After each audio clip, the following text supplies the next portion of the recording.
राधे राधे दोस्तों, आज मैं आपको बैसाख मास की कहानी सुनाने जा रही हूँ।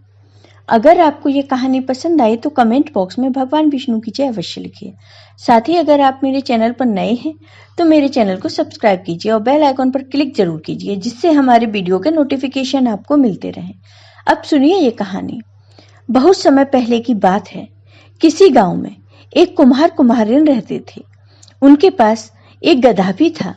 वह रोज गधे को लेकर मिट्टी लेने पहाड़ियों की तरफ जाते थे और मिट्टी खोदकर गधे पर रखकर अपने घर मिट्टी लाते थे और इस मिट्टी की मटकी बनाकर बेचते थे। कुम्हार दंपति का यही आय का साधन था। कुम्हार कुम्हारिन की शादी को कई साल हो गए थे, लेकिन अभी तक उनके कोई संतान नहीं हुई। इसलिए वो दोनों पति पत्नी बहुत ही दुखी रहते थे। कुम्हार दंपति बहुत दयावान और धार्मिक प्रवृत्ति के थे। वो दोनों सभी व्रत, पूजा पाठ और दान पुण्य भी करते थे। एक दिन की बात है, कुम्हार का मित्र उससे मिलने आया। कुम्हार के मित्र ने कहा, मित्र, तुम नदी से मिट्टी लाया करो। नदी के उस पार बहुत अच्छी और चिकनी मिट्टी है।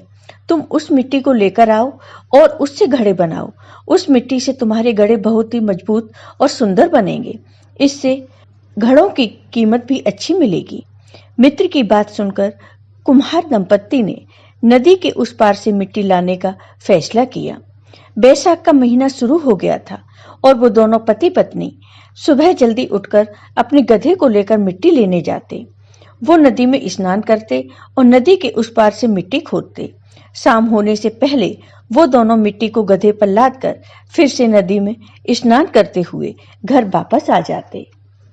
इसी तरह पूरा बैसाख का महीना बीत गया और अब कुछ समय बाद कुम्हार की पत्नी गर्भवती हो गई और 9 महीने बाद उसने एक पुत्र को जन्म दिया। कुम्हार कुम्हारिन पुत्र को पाकर बहुत खुश हुए। उन्होंने पूरे गांव में लड्डू बंटवाए।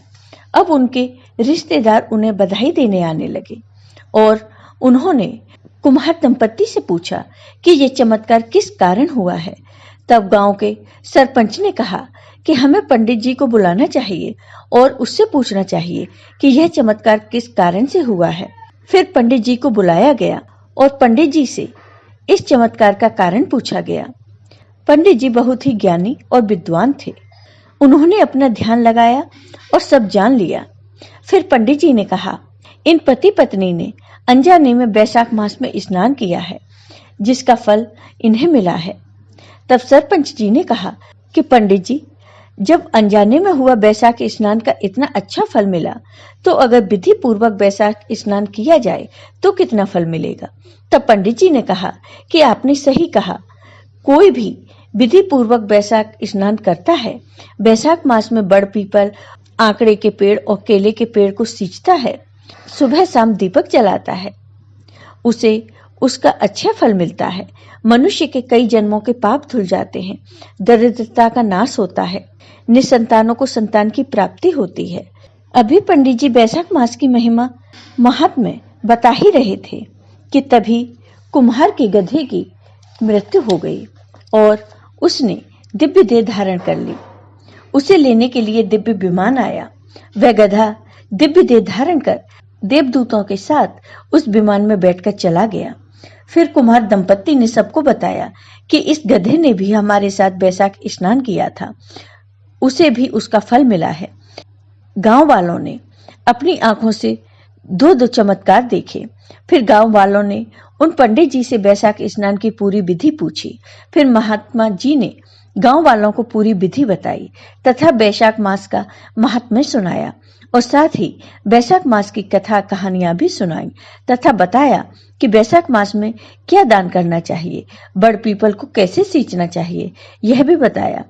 फिर सरपंच ने सब जगह ढिंडोरा पिटवा दिया कि बैसाख मास में दान पुण्य स्नान करना चाहिए, उससे अच्छा फल मिलता है। जय हो भगवान विष्णु की।